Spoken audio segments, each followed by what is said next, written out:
ਇੱਕ ਦੇ ਕੋਲ ਕੋਈ ਕੜਾ ਸੀ, ਉਹ ਕੜਾ ਮਾਰਦਾ ਸੀਗਾ। ਅੱਛਾ। ਉਹਨੇ ਕੜਾ ਮਾਰਿਆ, ਉਹਨਾਂ ਨੇ ਮੈਨੂੰ ਕਿਉਂਕਿ ਆਪਣੇ ਕੰਨਾਂ 'ਤੇ ਚੁੱਕਿਆ ਸੀ, ਉਹ ਕੜਾ ਮੇਰੀ ਲੱਤਾਂ ਨੂੰ ਲੱਗੇ, ਜ਼ਖਮੀ ਹੋ ਗਏ ਮੇਰੀ ਲੱਤਾਂ। ਤੇ ਵਾਲਦ ਸਾਹਿਬ ਮੇਰੇ ਮੈਨੂੰ ਉੱਥੇ ਹੀ ਉਤਾਰ ਕੇ ਤੇ ਪਤਾ ਨਹੀਂ ਕਿੱਧਰ ਗਏ, ਉਹ ਸਿੱਖ ਉਹਨਾਂ ਦੇ ਪਿੱਛੇ ਪੈ ਗਏ, ਮੈਂ ਗੱਲਮ ਗੱਲਾ ਰਹਿ ਗਿਆ। ਕਦੇ ਕੋਈ ਟਰੱਕ ਆਉਂਦਾ ਸੀ ਤੇ ਮੈਂ ਉਹਦੇ ਪਿੱਛੇ ਨੱਸਦਾ ਸੀ ਕਿ ਮੈਨੂੰ ਵੀ ਨਾਲ ਲੈ ਜਾਓ। ਮੈਂ ਆਵਾਜ਼ ਦੇਣੀ, ਮੈਨੂੰ ਵੀ ਨਾਲ ਲੈ ਜਾਓ। ਭਲਾ ਕੌਣ ਰੁਕਦਾ ਕਿਸੇ ਵਾਸਤੇ। ਤੁਹਾਡੀ ਉਮਰ ਅੰਦਾਜ਼ਨ ਜਦੋਂ 47 ਹੋਇਆ ਹੈ, 47 ਦੀ ਵੰਡ ਹੋਈ ਹੈ, ਉਹ 2 ਤੋਂ 3 ਸਾਲ ਦੇ ਦਰਮਿਆਨ ਅੰਦਾਜ਼ਾ ਕੀਤਾ ਜਾ ਸਕਦਾ। ਬਿਲਕੁਲ ਕਹਿ ਸਕਦੇ ਹੋ ਤੁਸੀਂ, ਇੰਨੀ ਉਮਰ ਹੋ ਸਕਦੀ, ਕਿਉਂਕਿ ਮੈਨੂੰ ਆਪਣਾ ਨਾਂ ਨਹੀਂ ਪਤਾ, ਪਿਓ ਦਾ ਨਾਂ ਨਹੀਂ ਪਤਾ, ਆਪਣੇ ਅਸਲ ਪਿੰਡ ਦਾ ਨਾਂ ਨਹੀਂ ਪਤਾ, ਪਿੰਡ ਦਾ ਨਕਸ਼ਾ ਕੋਈ ਯਾਦ ਨਹੀਂ। ਅਸਲ ਉਹ ਜਿਹੜੀ ਡੱਜ਼ ਲੱਗੀ ਨਾ ਮੈਨੂੰ, ਜਾਂ ਸੇਨ ਵਿੱਚ ਜਿਹੜਾ ਇੱਕ ਜ਼ੋਰ ਲੱਗਿਆ ਜਦੋਂ ਪਿਓ ਮੈਨੂੰ ਕੰਧ ਟੱਪੇ, ਅੱਗੋਂ ਲੋਕ ਮੇਲੇ ਨੇ, ਉਹ ਫਿਰ ਜਿਹੜੇ ਇਹ ਹੰਗਾਮਾ ਹੈ ਨਾ, ਇਹ ਹੰਗਾਮਾ ਮੈਨੂੰ ਫਿਰ ਯਾਦ ਰਿਹਾ। ਇਸ ਤੋਂ ਬਾਅਦ ਫਿਰ ਮੇਰੀ ਜ਼ਿੰਦਗੀ ਨਾਲ ਜਿਹੜੀ ਉਹ ਮੈਨੂੰ ਯਾਦ ਰਹੀ। ਹਾਂ ਜੀ। ਤੇ ਉਹ 4 ਸਾਲ ਦੇ ਮੈਂ ਅਮਰੂ ਦੇ ਘਰ ਰਹੇ। 4 ਸਾਲ ਤੁਸੀਂ ਰਹੇ? ਹਾਂ, 3 ਸਾਲ ਕਹਿ ਲਓ, 3.5 ਸਾਲ, 4 ਸਾਲ। ਅਸੀਂ ਅੰਦਾਜ਼ਾ ਲਾ ਸਕਦੇ ਹਾਂ ਕਿ ਜਿਹੜਾ ਪਿੰਡ ਦਾ ਨਾਂ ਦੇਵੀ ਦਾਸਪੁਰਾ ਸੀ, ਜੀ ਹਾਂ, ਉੱਥੇ ਤੁਸੀਂ 4 ਸਾਲ ਰਹੇ? ਹਾਂ, ਤਕਰੀਬਨ। ਅੱਛਾ, ਉਸ ਤੋਂ ਬਾਅਦ ਕੀ ਹੋਇਆ ਸੀ? ਉਸ ਤੋਂ ਬਾਅਦ ਫਿਰ ਪੁਲਿਸ ਆਈ, ਜਦੋਂ ਬੱਚਿਆਂ ਦੀ ਤਕਸੀਮਕਾਰੀ ਸ਼ੁਰੂ ਹੋਈ ਨਾ, ਜਿਹੜੇ ਬੱਚੇ ਇੱਧਰ ਰਹਿ ਗਏ ਪਾਕਿਸਤਾਨ ਵਿੱਚ, ਇਹਨਾਂ ਨੇ ਉੱਧਰ ਭੇਜਣੇ ਸ਼ੁਰੂ ਕੀਤੇ, ਉੱਧਰ ਬੱਚੇ ਰਹਿ ਗਏ, ਉਹਨਾਂ ਨੇ ਇੱਧਰ ਭੇਜਣੇ ਸ਼ੁਰੂ ਕੀਤੇ। ਬੱਚਿਆਂ ਦੀ ਜਦੋਂ ਵੰਡ ਸ਼ੁਰੂ ਹੋਈ ਹੈ, ਉਦੋਂ ਫਿਰ ਉੱਥੇ ਇੱਕ ਪੁਲਿਸ ਦੀ ਇੱਕ ਵੈਗਨ ਆਈ, ਪੁਲਿਸ ਦੀ ਵੈਗਨ ਆਈ, ਉਹਨਾਂ ਨੇ ਫਿਰ ਮੈਨੂੰ ਉੱਥੋਂ ਹਾਸਲ ਕੀਤਾ, ਉਹਨਾਂ ਦੇ ਪਿੰਡ 'ਚੋਂ। ਹਾਂ, ਮੈਨੂੰ ਯਾਦ ਹੈ ਜਦੋਂ ਪੁਲਿਸਮੈਨ ਜਾਂ ਪੁਲਿਸ ਦਾ ਆਦਮੀ ਸਾਹਮਣੇ ਆਇਆ ਨਾ ਮੇਰੇ, ਉਹਨੂੰ ਕਿਸੇ ਨੇ ਇਸ਼ਾਰਾ ਕੀਤਾ ਕਿ ਉਹ ਖਲੋਤਾ ਮੁਸਲਿਆਂ ਦਾ ਬੱਚਾ, ਉਹ ਖਲੋਤਾ। ਠੀਕ ਹੈ। ਹਾਂ, ਉਹਨਾਂ ਨੇ ਫਿਰ ਆ ਕੇ ਮੇਰੀ ਜਦੋਂ ਬਾਂਹ ਫੜੀ ਤੇ ਮੈਂ ਬੜਾ ਰੋਇਆ ਮੈਂ। ਤੇ ਉਹਨਾਂ ਨੇ ਆਖਿਆ, ਪੁੱਤਰ ਅਸੀਂ ਤੈਨੂੰ ਕੁਛ ਨਹੀਂ ਕਹਿਣਾ, ਗੱਡੀ ਵਿੱਚ ਤੈਨੂੰ ਬੂਟਾ ਦੇ ਕੇ ਨਾ ਤੇ ਵਾਪਸ ਲਿਆਵਾਂਗੇ। ਇਹ ਆਖਿਆ ਉਹਨਾਂ ਨੇ। ਤੁਹਾਡਾ ਦਿਲ ਲੱਗ ਚੁੱਕਿਆ ਸੀ? ਦਿਲ ਲੱਗ ਚੁੱਕਿਆ ਸੀ, ਕੋਈ ਸ਼ੱਕ ਨਹੀਂ। ਇੰਨੀ ਦੇਰ 'ਚ ਅਮਰੂ ਗਿਆ ਸੀ ਆਪਣੀਆਂ ਪੈਲੀਆਂ, ਉਹ ਵੀ ਆ ਗਿਆ। ਅੱਛਾ, ਅਮਰੂ ਵੀ ਆ ਗਿਆ ਜੀ। ਔਰ ਮੈਨੂੰ ਯਾਦ ਹੈ ਕਿ ਅਮਰੂ ਵੀ ਬੜਾ ਰੋਇਆ ਤੇ ਮੈਂ ਵੀ ਬੜਾ ਰੋਇਆ। ਜਿਸ ਲਈ ਤੁਹਾਨੂੰ ਪੁਲਿਸ ਉੱਥੋਂ ਹੋਏ। ਹਾਂ ਜੀ।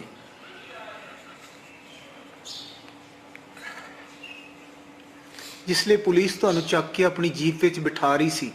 ਜੀ ਹਾਂ। ਇੱਕ 5-6 ਸਾਲ ਦਾ ਬੱਚਾ, 6 ਤੋਂ ਕੋਈ ਉੱਤੇ ਲਾ ਲਓ, 6.5 ਸਾਲ। ਹਾਂ ਨਾ, 4 ਸਾਲ ਉਸ ਘਰ ਵਿੱਚ ਰਿਹਾ ਸੀ। ਜੀ ਹਾਂ। ਪਿਓ ਜਿਵੇਂ ਪਿਓ ਹੁੰਦਾ ਹੈ, ਐਵੇਂ ਸਮਝਣ ਲੱਗ ਪਿਆ ਅਮਰੂ ਨੂੰ, ਔਰ ਅਮਰੂ ਨੂੰ ਵੀ ਸ਼ਾਇਦ ਇਹ ਲੱਗਦਾ ਹੋਵੇ ਜਿਵੇਂ ਆਪਣਾ ਬੱਚਾ ਹੁੰਦਾ ਹੈ। ਬਿਲਕੁਲ। ਉਹ ਵੀ ਰੋਇਆ, ਤੁਸੀਂ ਵੀ ਰੋਏ? ਬੜੇ ਰੋਏ ਅਸੀਂ, ਮੈਨੂੰ ਯਾਦ ਹੈ, ਉਹ ਵੀ ਬੜਾ ਰੋਇਆ। ਹੋਏ। ਹਾਂ ਜੀ। ਉਹਦੇ ਹੱਥ ਵਿੱਚ ਇੱਕ ਅੰਬ ਸੀਗਾ ਐਡਾ ਵੱਡਾ, ਆਉਣ ਲੱਗੇ ਨਾ ਕਿ ਤੂੰ ਅੰਬ ਚੁੱਕ ਕੇ ਲਿਆਇਆ। ਹਾਂ ਜੀ, ਉਹ ਅੰਬ ਉਹਨੇ ਦਿੱਤਾ ਮੈਨੂੰ ਕਿ ਪੁੱਤਰ ਅੰਬ ਖਾ ਲਈ ਜੀ। ਤੇ ਬੜਾ ਰੋਇਆ, ਮੈਨੂੰ ਯਾਦ ਹੈ, ਮੈਂ ਵੀ ਬੜਾ ਰੋਇਆ ਹੈ ਜੀ।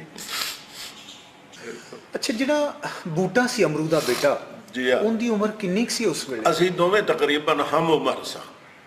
ਮੈਨੂੰ ਲੱਗਦਾ ਆਇਆ ਸੀ ਇੱਕੋ ਉਮਰ ਦੇ, ਕਦੇ ਕੋਲ ਪੈਣਾ, ਲੜ ਪੈਣਾ, ਤੇ ਉਹਨੇ ਫਿਰ ਆਪਣੀ ਮਾਂ ਨੂੰ ਸ਼ਿਕਾਇਤ ਲਾਉਣੀ, ਮਾਂ ਨੇ ਫਿਰ ਮੈਨੂੰ ਮਾਰਨਾ ਵੀ।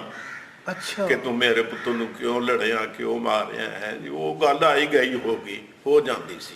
ਠੀਕ। ਤੇ ਵੈਸੇ ਪਿੰਡ ਵਿੱਚ ਮਸ਼ਹੂਰ ਸਾਂ ਮੈਂ, ਜਾਂ ਮੈਨੂੰ ਮੁਸਲਾ ਕਹਿੰਦੇ ਸਨ ਤੇ ਜਾਂ ਮੈਨੂੰ ਕਾਕਾ ਜਾਂ ਮੁਸਲਾ। ਮੈਨੂੰ ਆਪਣੇ ਅਸਲ ਨਾਮ ਦਾ ਮੈਨੂੰ ਪਤਾ ਹੀ ਨਹੀਂ। ਠੀਕ। ਨਾ ਇਹਨਾਂ ਨੇ ਮੇਰਾ ਕੋਈ ਨਾਂ ਰੱਖਿਆ ਸੀ, ਤੇ ਪਿਛਲਾ ਨਾਂ ਜਿਹੜਾ ਸੀ ਮੈਨੂੰ ਪਤਾ ਹੀ ਨਹੀਂ ਸੀ ਕਿ ਮੈਂ ਉਹਨਾਂ ਨੂੰ ਦੱਸਦਾ ਮੇਰਾ ਫਲਾਣਾ ਨਾਂ ਹੈ। ਬਸ ਜਾਂ ਮੈਨੂੰ ਘਰ ਵਾਲੇ ਕਾਕਾ ਕਹਿੰਦੇ ਸਨ, ਤੇ ਬਾਹਰ ਜਦੋਂ ਮੈਂ ਨਿਕਲਦਾ ਸਾਂ ਤੇ ਗਾਲਿਬਨ ਮੈਨੂੰ ਮੁਸਲਾ ਕਹਿੰਦੇ ਸਨ। ਮੁਸਲਾ? ਹਾਂ, ਮੈਨੂੰ ਕੋਈ ਨਹੀਂ ਪਤਾ ਕਿ ਮੁਸਲਾ ਕਿਉਂ ਕਹਿੰਦੇ ਨੇ। ਬਸ ਤੁਹਾਨੂੰ ਇਹ ਲੱਗਦਾ ਸੀ ਮੇਰਾ ਨਾਂ ਹੀ ਮੁਸਲਾ? ਹਾਂ, ਮੇਰਾ ਨਾਂ ਹੈ ਮੁਸਲਾ। ਹਾਂ, ਬਿਲਕੁਲ ਸਹੀ। ਅੱਛਾ, ਅੱਜ ਅਸੀਂ ਜਿਹੜੀ ਸਟੋਰੀ ਨੂੰ ਨਵਾਂ ਸ਼ੋਅ ਦੇਣ ਲੱਗੇ ਹਾਂ, ਜਿੱਥੇ ਪਹੁੰਚੇ ਹਾਂ, ਇਹ ਬੜੀ ਦਰਦਨਾਕ ਸਟੋਰੀ ਹੈ। 2 ਦਿਨ ਪਹਿਲਾਂ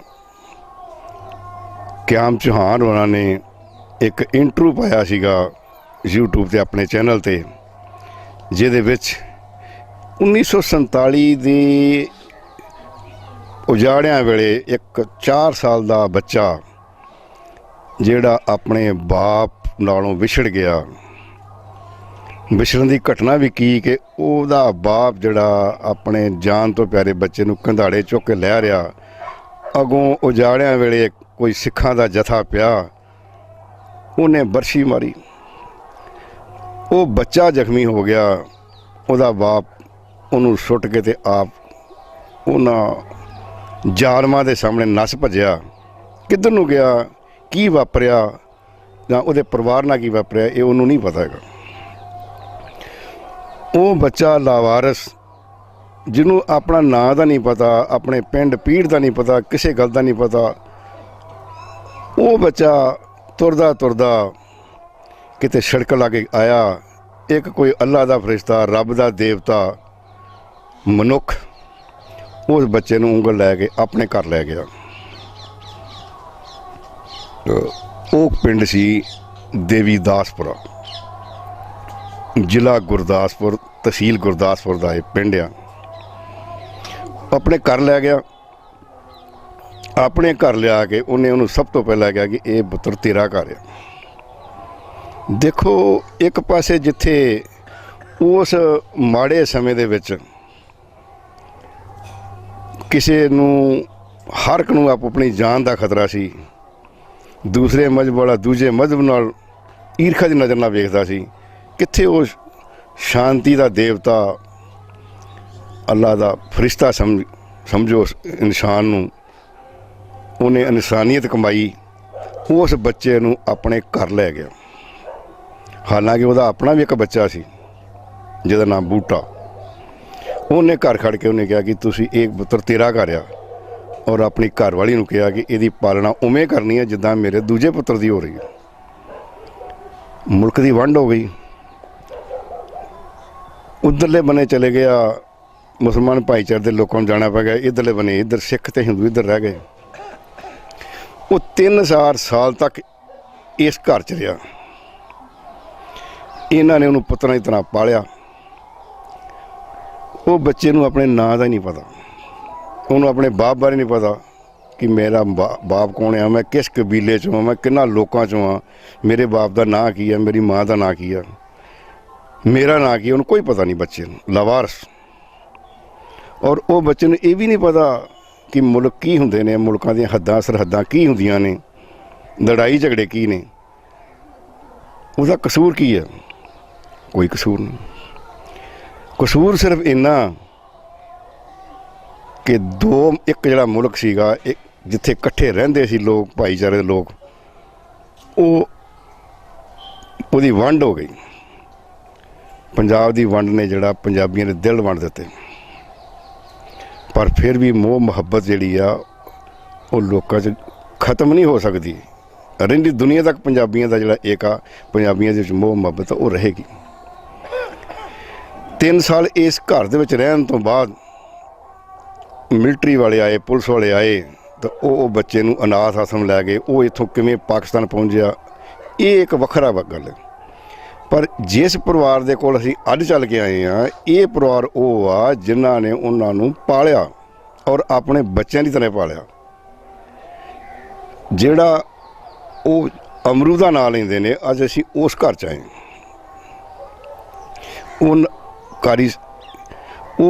ਉਹਨਾਂ ਦਾ ਜਿਹੜਾ ਬੱਚਾ ਬੂਟਾ ਆ, ਉਹ ਇਸ ਵੇਲੇ ਸਹੀ ਸਲਾਮਤ ਨੇ, ਤੰਦਰੁਸਤ ਨੇ, ਪਰਿਵਾਰ ਬੜਾ ਖੁਸ਼ਹਾਲ ਆ, ਰੋਟੀ ਖਾਂਦਾ ਪਰਿਵਾਰ ਹੈ। ਜਿਸ ਬੱਚੇ ਦੀ ਕਹਾਣੀ, ਲਾਵਾਰਸ ਦੀ ਕਹਾਣੀ ਅਸੀਂ ਸ਼ੁਰੂ ਕੀਤੀ ਸੀ, ਉਹ ਹੁਣ ਅੱਜ ਕੱਲ੍ਹ ਲਾਹੌਰ ਦੇ ਵਿੱਚ ਕਾਰੀ ਫਰੂਕ ਸਾਹਿਬ ਦੇ ਨਾਂ ਨਾਲ ਜਾਣੇ ਜਾਂਦੇ ਨੇ। ਉਹਨਾਂ ਦੀ ਦਿਲੀ ਇੱਛਾ ਸੀ ਕਿ ਉਹ ਆਪਣਾ ਕਿਸੇ ਤਰੀਕੇ ਨਾਲ ਘਰ ਦੇਖ ਸਕਣ, ਉਹ ਪਰਿਵਾਰ ਦੇਖ ਸਕਣ ਜਿਨ੍ਹਾਂ ਨੇ ਉਹਨੂੰ ਫਰਿਸ਼ਤਾ ਬਣ ਕੇ ਉਹਨਾਂ ਦੀ ਪਰਵਰਿਸ਼ ਕੀਤੀ, ਉਹਨਾਂ ਨੂੰ ਪਾਲਿਆ। ਬੜੇ ਮੁਸ਼ਕਿਲਾਂ ਦੇ ਨਾਲ ਅਸੀਂ ਇਸ ਪਰਿਵਾਰ ਨੂੰ ਲੱਭ ਲਿਆ। ਖੁਸ਼ੀ ਦੀ ਸਾਡੀ ਕੋਈ ਹੱਦ ਨਹੀਂ। ਜਿੰਨਾ ਸਮਾਂ ਬੀਤੇ ਕੱਲ੍ਹ, ਜਦ ਤੱਕ ਅਸੀਂ ਇਸ ਪਰਿਵਾਰ ਨੂੰ ਨਹੀਂ ਮਿਲ ਸਕੇ, ਗਮ ਨਾਲ ਸੀਗਾ ਉਹਨਾਂ ਦੀ ਅਸੀਂ ਸਾਰੀ ਸਟੋਰੀ ਸੁਣੀ ਸੀਗੀ ਤੇ ਬੜਾ ਦਿਲ ਦੁਖੀ ਹੁੰਦਾ ਸੀ ਉਹਨਾਂ ਦੀ ਇੰਟਰਵਿਊ ਸੁਣ ਕੇ ਕਾਰੀ ਸਾਹਿਬ ਦੀ। ਅੱਜ ਅਸੀਂ ਉਹ ਘਰ ਨੂੰ ਲੱਭ ਲਿਆ। ਉਹ ਭਾਈ ਬੂਟਾ ਜੀ ਮੇਰੇ ਸਾਹਮਣੇ ਨੇ, ਅਸੀਂ ਇਹਨਾਂ ਦੇ ਕੋਲ ਪਹੁੰਚ ਗਏ ਹਾਂ। ਇਹਨਾਂ ਨਾਲ ਅਸੀਂ ਗੱਲ ਕਰਾਂਗੇ ਕਿ ਇਹਨਾਂ ਦੇ ਪਿਤਾ ਜੀ ਨੇ ਕਿਵੇਂ ਉਸ ਪਰਿਵਾਰ ਨੂੰ ਪਾਲਿਆ, ਉਹਨਾਂ ਨੂੰ ਜਿਨ੍ਹਾਂ ਦਾ ਨਾਮ ਬਾਅਦ 'ਚ ਪਾਕਿਸਤਾਨ ਜਾ ਕੇ ਕਾਰੀ ਫਰੂਕ ਸਾਹਿਬ ਦੇ ਨਾਂ ਨਾਲ ਜਿਹੜੇ ਉੱਥੇ ਉਹ ਮਸ਼ਹੂਰ ਨੇ ਲਾਹੌਰ ਦੇ ਵਿੱਚ, ਕਿਵੇਂ ਉਹਨਾਂ ਨਾਲ ਵਾਪਰਿਆ, ਕੀ ਹੋਇਆ ਜਾਂ ਕਿਸ ਤਰ੍ਹਾਂ ਇਹਨਾਂ ਦੇ ਪਰਿਵਾਰ ਨੇ ਉਹਨਾਂ ਦੀ ਪਰਵਰਿਸ਼ ਕੀਤੀ। ਅਸੀਂ ਅੱਜ ਹੁਣ ਇਹਨਾਂ ਨਾਲ ਗੱਲ ਕਰਦਾ ਹਾਂ। ਆਓ ਚਲੀਏ। ਤੁਹਾਡਾ ਹੁਣ ਅਸੀਂ ਬੈਠੇ ਹਾਂ ਦੇ ਪਰਿਵਾਰ ਦੇ ਵਿੱਚ, ਅਮਰੂ ਦਾ ਪਰਿਵਾਰ, ਉਹਨਾਂ ਦੀ ਜਿਹੜੀ ਆ ਫੌਤ ਹੋ ਗਏ ਨੇ, ਡੈਥ ਹੋ ਗਈ ਹੈ 2007 ਦੇ ਵਿੱਚ। ਇਹ ਜਿਹੜੇ ਤੁਸੀਂ ਹੁਣ ਦੇਖ ਰਹੇ ਹੋ ਇਹ ਤਸਵੀਰ ਆ ਉਹਨਾਂ ਦੀ, ਬਜ਼ੁਰਗਾਂ ਦੀ, ਅਮਰੂ ਜੀ ਦੀ। ਇਹ 2007 ਦੇ ਵਿੱਚ ਫੌਤ ਹੋ ਗਏ ਸਨ। ਜਿਨ੍ਹਾਂ ਨੇ ਫੜੀ ਹੋਈ ਆ ਇਹ ਆ ਉਹਨਾਂ ਦਾ ਪੁੱਤਰ ਬੂਟਾ। ਇਹ ਵਾਸੀ ਨੇ ਪਿੰਡ ਦੇਵੀਦਾਸਪੁਰਾ ਦੇ, ਮਸੀਹ ਭਾਈਚਾਰਾ, ਈਸਾਈ ਭਾਈਚਾਰੇ ਦੇ ਇਹ ਪਰਿਵਾਰ ਹੈਗਾ। ਹੁਣ ਅਸੀਂ ਇਹਨਾਂ ਨਾਲ ਗੱਲ ਕਰਦੇ ਹਾਂ ਕਿ ਇਹਨਾਂ ਨੇ ਉਹ ਉਜਾੜਨ ਦੇ ਵੇਲੇ ਕੀ ਕੁਝ ਵੇਖਿਆ, ਕਿੱਦਾਂ ਦਾ ਨੇ ਅਨੁਭਵ ਸੀਗਾ, ਜਾਂ ਉਹ ਬੱਚੇ ਨਾਲ ਕਿਵੇਂ ਪਰਵਰਿਸ਼ ਹੋਈ ਹੈ। ਤੁਹਾਡਾ ਨਾਂ, ਤੁਹਾਡੇ ਪਿਤਾ ਪਰਿਵਾਰ ਦਾ ਕੀ ਨਾਂ ਜੀ? ਮੇਰਾ ਨਾਂ ਬੂਟਾ। ਹਾਂਜੀ। ਮੇਰੇ ਪਿਤਾ ਦਾ ਨਾਂ ਸ਼੍ਰੀ ਅਮਰੂ। ਹਾਂਜੀ। ਮਾਤਾ ਸ਼੍ਰੀ ਮਤੀ ਰਾਮੋ। ਠੀਕ ਹੈ। ਇਹ ਜਦੋਂ ਉਜਾੜੇ ਪਏ ਨੇ ਸਨ 47 ਦੇ, ਉਦੋਂ ਤੁਹਾਡੀ ਉਮਰ ਕਿੰਨੀ ਕੁ ਸੀਗੀ? ਉਦੋਂ ਲਗਭਗ 5-6 ਸਾਲ ਸੀ। 5-6 ਸਾਲ ਦੀ ਸੀ। ਤੇ ਉਹ ਜਦੋਂ 5 ਸਾਲ, ਚਲੋ ਬਹੁਤਾ ਤਾਂ ਨਹੀਂ ਪਤਾ ਹੁੰਦਾ, ਪਰ ਫਿਰ ਵੀ ਜਦੋਂ ਉਜਾੜੇ ਪਏ ਨੇ ਉਦੋਂ ਤੁਹਾਡੇ ਪਿੰਡ ਦਾ ਮਾਹੌਲ ਕੀ ਸੀਗਾ? ਪਿੰਡ 'ਚ ਹਲਚਲ ਹੀ ਮੱਚੀ ਰਹਿੰਦੀ ਸੀਗੀ। ਜਥੇ ਆ ਗਏ, ਪਤਾ ਨਹੀਂ ਕਿਹੜੇ ਜਥੇ ਜਾ ਕੇ ਲੋਕਾਂ ਨੂੰ ਇੱਕ ਦੂਸਰੇ ਨੂੰ ਮਾਰ ਕਟਾਈ ਬੜੀ ਸੀ। ਅੱਛਾ। ਤੇ ਇਹ ਤੁਹਾਡੇ ਪਿੰਡ 'ਚ ਕਿਹੜੀ ਬਰਾਦਰੀ ਸੀ ਉਸ ਟਾਈਮ, ਪਤਾ ਕੋਈ ਤੁਹਾਨੂੰ? ਹਾਂਜੀ। ਸਿਰਫ ਜੱਟ ਔਰ ਈਸਾਈ ਬਰਾਦਰੀ ਦੇ ਦੋ ਹੀ ਬਰਾਦਰੀਆਂ ਹੋਣ। ਇੱਥੇ ਮੁਸਲਮਾਨ ਭਾਈਚਾਰਾ ਕੋਈ ਪਰਿਵਾਰ ਨਹੀਂ ਸੀਗਾ? ਨਹੀਂ ਜੀ, ਇੱਥੇ ਮੁਸਲਮਾਨ ਭਾਈਚਾਰਾ ਕੋਈ ਪਰਿਵਾਰ ਨਹੀਂ ਸੀ। ਇਹ ਜਿਹੜੇ ਤੁਹਾਡੇ ਪਰਿਵਾਰ, ਇਹ ਫਿਰ ਆਪਸ ਵਿੱਚ ਮਿਲ ਵਰਤਨ ਬੜਾ ਪ੍ਰੇਮ ਨਾਲ ਰਹਿੰਦੇ ਸੀਗੇ? ਹਾਂਜੀ। ਅੱਛਾ। ਤੇ ਜਿਹੜਾ ਇਹ ਤੁਹਾਡੇ ਸਤਿਕਾਰਯੋਗ ਪਿਤਾ ਜੀ, ਇੱਕ ਬੱਚਾ ਲਵਾਰਸ ਜਿਹੜਾ ਜਦੋਂ ਲੈ ਗਿਆ, ਤੁਹਾਨੂੰ ਪਤਾ ਉਹ ਗੱਲ ਦਾ ਕੋਈ? ਹਾਂਜੀ। ਇਹ ਜਦੋਂ ਇਹ ਬੜੀ ਭਗਦੜ ਮੱਚੀ ਸੀਗੀ, ਇਹ ਕਿਤੇ ਫੱਜੂਪੁਰ ਗਏ। ਅੱਛਾ। ਧਾਰੀਵਾਲ ਤੋਂ 2 ਕਿਲੋਮੀਟਰ ਬਾਹਰ ਇਹ ਆ ਦੱਖਣ ਵੱਲ। ਧਾਰੀਵਾਲ ਇੱਥੋਂ ਕਿੰਨੇ ਕਿਲੋਮੀਟਰ ਆ? 7 ਕਿਲੋਮੀਟਰ ਧਾਰੀਵਾਲ ਆ, 2 ਕਿਲੋਮੀਟਰ ਅੱਗੇ ਫੱਜੂਪੁਰ ਆ, ਫਤਿਹ ਨੰਗਲਾ। ਅੱਛਾ ਜੀ। ਉੱਥੋਂ ਇਹਨਾਂ ਨੂੰ ਚੁੱਕ ਕੇ ਲਿਆਂਦਾ, ਜ਼ਖਮੀ ਹਾਲਤ ਵਿੱਚ ਸੀਗੇ। ਅੱਛਾ। ਇਹ ਜਿਹੜਾ ਬੱਚਾ ਸੀਗਾ ਲਾਵਾਰਸ ਜਿਹੜਾ ਆ, ਤੁਹਾਡੇ ਪਿਤਾ ਜੀ ਕਿਤੇ ਵੈਸੇ ਉਧਰ ਨੂੰ ਗਏ ਕੰਮ ਉਹਨਾਂ ਦਿਨਾਂ 'ਚ, ਤੇ ਉੱਥੋਂ ਲਾਵਾਰਸ ਬੱਚੇ ਨੂੰ ਉਂਗਲ ਲਾ ਕੇ ਤੇ ਆਪਣੇ ਲੈ ਆਏ ਨਾਲ? ਹਾਂਜੀ। ਅੱਛਾ ਜੀ। ਫਿਰ ਇਹਨਾਂ ਦਾ ਬਹੁਤ ਉਸ ਟਾਈਮ ਦੇਸੀ ਇਲਾਜ ਚੱਲਦੇ ਸੀਗੇ, ਬੜਾ ਤੇਲ ਤੂਲ ਲਾ ਕੇ ਪੱਟੀਆਂ ਬੰਨਦੇ ਰਹੇ, ਠੀਕ ਹੋ ਗਏ। ਅੱਛਾ। ਫਿਰ ਅਸੀਂ ਇਕੱਠੇ ਬੜਾ ਚਿਰ ਖੇਡਦੇ ਰਹੇ ਆ। ਜ਼ਖਮ ਕਿੱਥੇ ਸੀ ਉਹਨਾਂ ਦੇ? ਜ਼ਖਮ ਉਹਨਾਂ ਦੇ ਪੱਟਾਂ ਦੇ ਉੱਤੇ ਸੀਗੇ, ਸੱਜੇ ਬੰਨੇ? ਸੱਜੇ ਵੀ ਖੱਬੇ ਵੀ ਸੀਗੇ। ਦੋ ਨਿਸ਼ਾਨ? ਕਾਹਦੇ ਜ਼ਖਮ ਕਾਹਦੇ ਸੀ ਇਹ? ਇਦਾਂ ਜਾਪਦਾ ਜਿੱਦਾਂ ਬਰਸ਼ੀ ਬੁਰਸ਼ੀਆਂ ਆਮ ਹੁੰਦੀਆਂ ਸੀ ਉਸ ਟਾਈਮ, ਲੋਕਾਂ ਕੋ ਬਰਸ਼ੀ ਮਾਰੀ ਸੀ ਉਹਦੇ ਪੱਟ ਤੇ, ਖੱਬੇ ਤੇ ਵੱਜੀ ਸੀਗੀ ਨੰਨੇ ਬੱਚੇ ਜ਼ਖਮ। ਹਾਂਜੀ, ਕਾਫੀ ਸੀਗੇ। ਅੱਛਾ ਜੀ। ਫਿਰ ਇਲਾਜ ਕੀਤਾ। ਫਿਰ ਅਸੀਂ ਕਾਫੀ ਚਿਰ ਘਰ 'ਚ ਇਕੱਠੇ ਖੇਡਦੇ ਵੀ ਰਹੇ ਆ, ਬਾਹਰ ਵੀ ਜਾਣਾ। ਅੱਛਾ। ਹਾਂਜੀ। ਇਹ ਮਤਲਬ ਕਿ ਤੁਸੀਂ ਫਿਰ, ਅੱਛਾ, ਤੁਸੀਂ ਮਤਲਬ ਉਹ ਜਿਹੜਾ ਉਹ ਲਾਵਾਰਸ ਬੱਚਾ ਸੀ, ਉਹਦਾ ਨਾਂ ਕੀ ਸੀ, ਤੁਹਾਨੂੰ ਪਤਾ ਕੋਈ? ਉਹ ਹਾਂਜੀ, ਉਹਦਾ ਨਾਂ ਕਾਕਾ ਰੱਖਿਆ ਸੀਗਾ, ਕੋਈ ਨਾਂ ਨਹੀਂ ਸੀਗਾ, ਕਾਕਾ ਸਾਰਾ ਪਿੰਡ ਵੀ ਕਹਿੰਦਾ ਸੀ। ਅੱਛਾ। ਇਹ ਤੁਹਾਨੂੰ ਇਹ ਪਤਾ ਸੀ ਵੀ ਉਹ ਮੁਸਲਮਾਨ ਬੱਚਾ? ਹਾਂਜੀ ਹਾਂਜੀ, ਉਹਦੀ ਸੁਣਤ ਵੀ ਹੋਈ ਸੀਗੀ। ਅੱਛਾ। ਹਾਂਜੀ। ਅੱਛਾ। ਤੁਹਾਨੂੰ ਪਤਾ ਸੀਗਾ ਵੀ ਇਹ ਮੁਸਲਮਾਨ ਦਾ ਬੱਚਾ? ਜਦੋਂ ਉਹ ਵੇਖੋ, ਉਹ ਇੱਕ ਇਹੋ ਜਿਹਾ ਸਮਾਂ ਸੀਗਾ ਜਦੋਂ ਕਿ ਦੂਜੇ ਮਜ਼ਹਬ ਦਾ ਬੰਦਾ ਨੂੰ ਤੇ ਆਪਣੇ ਘਰ 'ਚ ਲੋਕ ਵਾੜਦੇ ਨਹੀਂ ਸੀਗੇ। ਪਰ ਤੁਹਾਡੇ ਪਿਤਾ ਜੀ ਨੇ ਇੱਕ ਬੜਾ ਨੇਕ ਕੰਮ ਕੀਤਾ, ਜਿਹੜਾ ਉਹ ਬੱਚੇ ਨੂੰ ਪਾਲਿਆ। ਇਹ ਕੀ ਕਹਾਣੀ ਸੀ ਵਾਪਰੀ ਸਾਰੀ? ਇਹ ਤੇ ਪ੍ਰਮਾਤਮਾ ਦਾ ਹੀ ਇੱਕ ਰੂਪ ਸੀਗਾ। ਪ੍ਰਮਾਤਮਾ ਹੀ ਸਭ ਨੂੰ ਅਗਵਾ ਕਰਦਾ ਵੀ ਆਹ ਕੰਮ ਕਰੋ, ਆਹ ਕਰੋ। ਉਹਦੀ ਵਜ੍ਹਾ ਦੇ ਨਾਲ ਹੀ ਲੋਕ ਸਾਦੇ ਸੁਭਾਅ ਦੇ ਨਾਲ, ਪਿਤਾ ਸਾਡਾ ਕਿਸੇ ਨਾਲ ਵੈਰ ਵਿਰੋਧ ਨਹੀਂ ਸੀਗਾ, ਭਲਾਈ ਕਰਦਾ ਸੀਗਾ ਜਿੱਥੇ ਵੀ ਹੋ ਸਕੇ। ਹਾਂਜੀ। ਤੇ ਉਹ ਉਹਨਾਂ ਨੂੰ ਆਪਣੇ ਘਰ ਲਾਏ? ਹਾਂਜੀ। ਫਿਰ ਇੱਥੇ ਤੁਹਾਡੇ ਕੋਲ ਕਿੰਨਾ ਕੁ ਸਮਾਂ ਰਹੇ ਜੀ? ਤਕਰੀਬਨ 3-3.5 ਸਾਲ ਦੇ। 3-3.5 ਸਾਲ ਤੁਹਾਡੇ ਕੋਲ? ਉਹਨਾਂ ਸਮੇਂ ਦੇ ਵਿੱਚ ਫਿਰ ਉਹਨਾਂ ਨੇ ਕੋਈ ਵਿਤਕਰਾ ਨਹੀਂ ਕੀਤਾ ਤੁਹਾਡੇ ਪਰਿਵਾਰ ਨੇ? ਨਹੀਂ, ਕੋਈ ਵਿਤਕਰਾ ਨਹੀਂ ਜੀ। ਅੱਛਾ।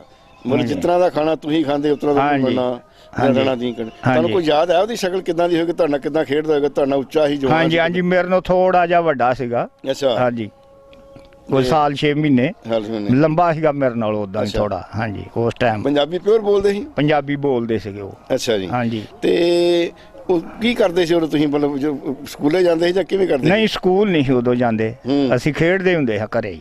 ਅੱਛਾ, ਤੇ ਉਹ ਤੁਹਾਨੂੰ ਪੁੱਛਿਆ ਨਹੀਂ ਵੀ ਤੇਰਾ ਪਿੰਡ ਕਿਹੜਾ? ਉਹਨੇ ਤੁਹਾਨੂੰ ਦੱਸਿਆ ਨਹੀਂ ਮੇਰਾ ਪਿੰਡ ਕਿਹੜਾ? ਨਹੀਂ, ਉਹ ਪਿੰਡ ਦਾ ਉਹਨੂੰ ਕੋਈ ਪਤਾ ਨਹੀਂ ਸੀਗਾ। ਅੱਛਾ। ਨਹੀਂ ਜੀ, ਉਹਨੂੰ ਕੋਈ ਪਿੰਡ ਦਾ, ਕੋਈ ਮਾਂ-ਬਾਪ ਦਾ ਪਤਾ ਹੀ ਨਹੀਂ ਕਿੱਥੇ ਰਹਿ ਗਏ, ਕੌਣ ਲੈ ਗਿਆ। ਕੋਈ ਪਤਾ ਲੱਗ ਸਕਦਾ ਤੁਹਾਨੂੰ ਵੀ ਉਹਦਾ ਕਿਹੜਾ ਪਿੰਡ ਹੋ ਸਕਦਾ ਉਹਦਾ ਕੋਈ ਅੰਦਾਜ਼ੇ ਨਾਲ? ਤੇ ਉਹ ਫੱਜੂਪੁਰ ਤੋਂ, ਬੁੱਢੇ ਸਾਡੇ ਨੇ ਕਿਹਾ ਭਈ ਫੱਜੂਪੁਰ ਤੋਂ ਲਿਆਂਦਾ ਵਾ, ਤੇ ਬਹੁਤ ਜ਼ਿਆਦਾ ਉਹਦਾ ਜ਼ਖਮ ਸੀਗੇ ਉਹਨੂੰ।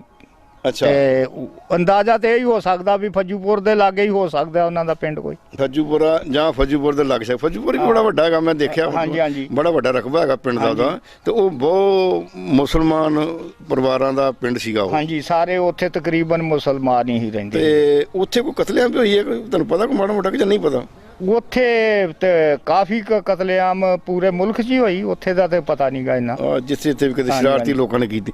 ਇਹ ਜਿਹੜੇ ਕਤਲੇਆਮ ਕਰਦੇ ਸੀ, ਲੁੱਟਦੇ ਸੀ ਲੋਕ, ਇਹ ਕੌਣ ਲੋਕ ਸੀਗੇ? ਇਹ ਸਭ ਮਿਲੇ ਜੁਲੇ ਸੀਗੇ ਆਦਮੀ। ਅੱਛਾ। ਹਾਂਜੀ, ਇਹ ਤਾਂ ਜਿਹੜੇ ਇਹ ਤਾਂ ਕਰਦੇ ਸੀਗੇ। ਹਾਂਜੀ ਹਾਂਜੀ, ਉਹ ਜੇ ਲੋਕ ਤੇ ਮੁਹੱਬਤ ਨਾਲ ਰਹਿਣ ਵਾਲੇ ਸੀ। ਹਾਂਜੀ ਹਾਂਜੀ, ਵੇਖੋ ਨਾ, ਹੁਣ ਜਿੱਥੇ ਲੋਕ ਲੁੱਟਦੇ ਸੀ ਉੱਥੇ ਤੁਹਾਡੇ ਸਰਕਾਰਯੋਗ ਪਿਤਾ ਜੀ ਵਰਗੇ ਚੰਗੀਆਂ ਸ਼ਖਸੀਅਤਾਂ ਵੀ ਸੀਗੀਆਂ, ਚੰਗੇ ਲੋਕ ਸੀ ਜਿਹੜੇ ਰੱਬ ਨੂੰ ਮੰਨਣ ਵਾਲੇ ਲੋਕ ਸੀਗੇ, ਤੇ ਜਿਨ੍ਹਾਂ ਨੇ ਭਲਾ ਕੀਤਾ ਤੇ ਉਹਨੂੰ ਬੱਚੇ ਨੂੰ ਆਪਣੇ ਕੋਲ ਲਿਆਂਦਾ। ਫਿਰ ਉਹ ਬੱਚੇ ਨਾਲ ਕੀ ਵਾਪਰੀ, ਇੱਥੇ ਰਹਿੰਦਾ ਰਿਹਾ, ਉਹਦੇ ਪਿੰਡ ਵਾਲੇ ਉਹਨਾਂ ਬਾਰੇ ਕੀ ਨਜ਼ਰੀਆ ਸੀ? ਸਾਰੇ ਪਿੰਡ ਵਾਲੇ ਬਹੁਤ ਅੱਛਾ ਸਮਝਦੇ ਸੀਗੇ, ਸਭ ਲੋਕ ਰਲ ਮਿਲ ਕੇ ਰਹਿੰਦੇ। ਜਦੋਂ ਇਹ ਵੰਡ ਹੋ ਗਈ ਉਦੋਂ ਤੋਂ ਫਿਰ ਇਹ ਕੁਛ ਟਾਈਮ ਬਾਅਦ ਵਿਛੜੇ ਹੋਏ ਲੋਕਾਂ ਦਾ, ਸਾਡੀਆਂ 2 ਗਵਰਨਮੈਂਟਾਂ ਨੇ, ਮੁਲਕਾਂ ਨੇ ਇਹਨਾਂ ਨੂੰ ਇਕੱਠਾ ਕਰਨ ਲਈ, ਜਾਂ ਵਿਛੜੇ ਹੋਏ ਲੋਕ ਜਿਨ੍ਹਾਂ ਦਾ ਕੋਈ ਸਹਾਰਾ ਨਹੀਂ, ਜਾਂ ਉਧਰ ਦੇ ਲੋਕ ਕਹਿੰਦੇ ਸੀਗੇ ਵੀ ਸਾਡੇ ਉਧਰ ਰਹਿ ਗਏ ਨੇ, ਉਹਨਾਂ ਨੂੰ ਲੋਕ ਪਿੰਡਾਂ ਚੋਂ ਛਾਣਬੀਣ ਕਰਕੇ ਆਰਮੀ ਇਕੱਠੇ ਕਰਦੀ ਸੀ। ਇੱਕ ਜਲੰਧਰ ਕੈਂਪ ਸੀਗਾ ਇਹਨਾਂ ਦਾ, ਇੱਕ ਲਾਹੌਰ ਵਿੱਚ ਕੈਂਪ ਸੀਗਾ। ਕੈਂਪਾਂ 'ਚ ਜਾਂਦੇ ਸੀਗੇ। ਜਿਹੜੇ ਇੱਧਰ ਚੜ੍ਹਦੇ ਪਾਸੇ ਵਾਲੇ, ਸਾਡੇ ਭਾਰਤ ਵਾਲੇ ਪਾਸੇ ਵਾਲੇ, ਇੱਧਰਲੇ ਬੰਨੇ ਜਿਹੜੀ ਉਹ ਆਰਮੀ ਪਾਕਿਸਤਾਨ ਦੀ ਆਣ ਕੇ ਖੜਦੀ ਕਿ ਸਾਡੀ ਇਕੱਠੀ ਕਰਦੀ? ਨਹੀਂ, ਸਾਡੀ ਆਰਮੀ ਇਕੱਠੀ ਕਰਦੀ। ਸਾਡੀ ਆਰਮੀ ਤੇ ਸਾਡੀ ਪੁਲਿਸ ਜਿਹੜੀ ਆ ਉਹ ਇਕੱਠੇ ਕਰਦੀ। ਜਿਹੜਾ ਕੋਈ ਰਹਿ ਗਿਆ ਬੱਚਾ ਜਾਂ ਜਨਾਨੀ ਜਾਂ ਕੋਈ ਲੜਕੀ ਕੋਈ ਰਹਿ ਗਈ ਆ, ਉਹਨਾਂ ਨੂੰ ਇਕੱਠਾ ਕਰਕੇ ਉਧਰ ਕਰਦੇ ਸੀ। ਜਿਹੜੇ ਉਧਰ ਦੇ ਹੁੰਦੇ ਸੀ, ਇੱਧਰ ਭੇਜਦੇ ਸੀ। ਹਾਂਜੀ, ਉਸੇ ਤਹਿਤ ਫਿਰ ਤੁਹਾਡੇ ਇੱਥੇ ਪਿੰਡ ਚ ਆਏ? ਹਾਂਜੀ, ਇਹ ਫਿਰ ਆਰਮੀ ਸੀਗੀ, ਉਹ ਇੱਕ ਜੀਪ ਲੈ ਕੇ ਆਏ ਸੀਗੇ 4-5 ਆਦਮੀ। ਉਹਨਾਂ ਦਾ ਕਿਸੇ ਨੇ, ਜਿਹਨੇ ਸੂਹ ਦੱਸੀ ਗਈ, ਉਹਦਾ ਕਮੀਜ਼ ਚੁੱਕ ਕੇ ਵੀ ਵੇਖਿਆ ਕਿ ਉਹਦੇ ਜ਼ਖਮ ਹੈ ਕਿ ਨਹੀਂ। ਅੱਛਾ। ਜਿਸ ਬੰਦੇ ਨੇ ਦੱਸਿਆ ਕਿ ਉਹਨਾਂ ਦੇ ਘਰ ਇੱਕ ਪਾਕਿਸਤਾਨੀ ਲੜਕਾ ਵਾ, ਮੁਸਲਮਾਨ। ਅੱਛਾ। ਉਹਨਾਂ ਚੁੱਕ ਕੇ ਕਮੀਜ਼ ਵੀ ਉਹਦਾ ਵੇਖਿਆ ਇੱਥੇ ਆਣ ਕੇ, ਮੈਂ ਵੇਖਿਆ, ਮੈਂ ਘਰੇ ਸੀਗਾ ਉਸ ਟਾਈਮ। ਅੱਛਾ। ਤੇ ਉਹਨਾਂ ਇਹ ਵੇਖਿਆ ਵੀ ਇਹਦੇ ਜ਼ਖਮ ਹੈ ਕਿ ਨਹੀਂ, ਇਹ ਨਿਸ਼ਾਨੀ ਦੱਸੀ ਸੀ ਉਹਨਾਂ। ਅੱਛਾ।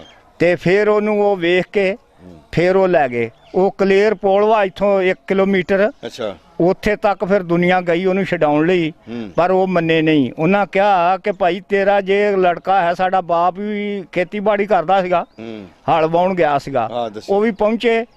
ਤੇ ਉਹਨਾਂ ਕਿਹਾ ਵੀ ਜੇ ਤੇਰਾ ਬੱਚਾ ਕੋਈ ਨਹੀਂ, ਫਿਰ ਅਸੀਂ ਛੱਡ ਸਕਦੇ ਹਾਂ, ਗਵਰਨਮੈਂਟ ਦੀ ਇਜਾਜ਼ਤ ਨਾਲ ਲਿਖ ਕੇ ਦੇਣਾ ਪਏਗਾ। ਅੱਛਾ। ਉਹਨਾਂ ਕਿਹਾ ਨਹੀਂ, ਮੇਰਾ ਬੱਚਾ ਹੈ ਨੇ।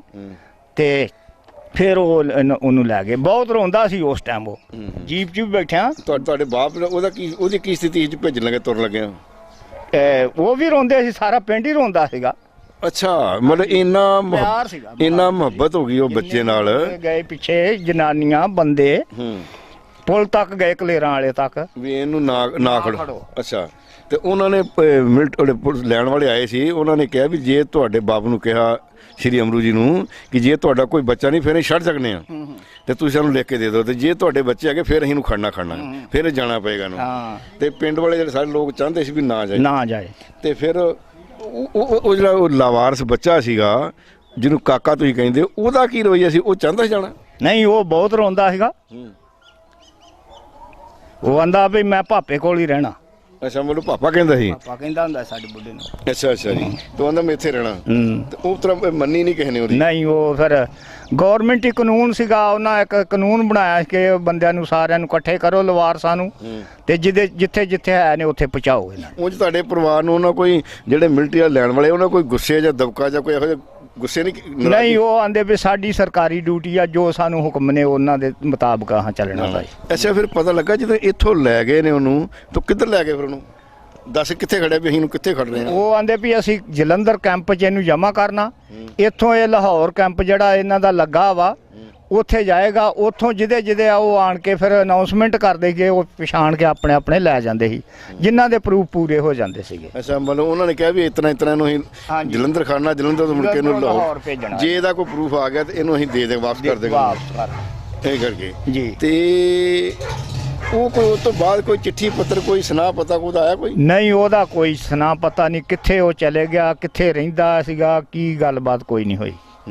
ਅੱਜ ਕੱਲ ਉਹ ਲਾਹੌਰ ਰਹਿ ਰਹੇ ਨੇ ਜੀ, ਉਹ ਵੀ ਆਪਣੇ ਪਰਿਵਾਰ ਨੂੰ ਲੱਭਣਾ ਚਾਹੁੰਦੇ ਵੀ ਮੈਨੂੰ ਉਹ ਕਿਹੜਾ ਪਰਿਵਾਰ ਆ ਜਿਸ ਨੇ ਮੈਨੂੰ ਪਾਲਿਆ, ਕਿਉਂਕਿ ਉਹਨੂੰ ਤੇ ਆਪਣੇ ਨਾਂ ਦਾ ਹੀ ਨਹੀਂ ਪਤਾ, ਆਪਣੇ ਕਿਸੇ ਗੱਲ ਦਾ ਪਤਾ ਹੀ ਨਹੀਂ, ਆਪਣੇ ਵਡਕਿਆਂ ਦਾ ਨਹੀਂ ਪਤਾ।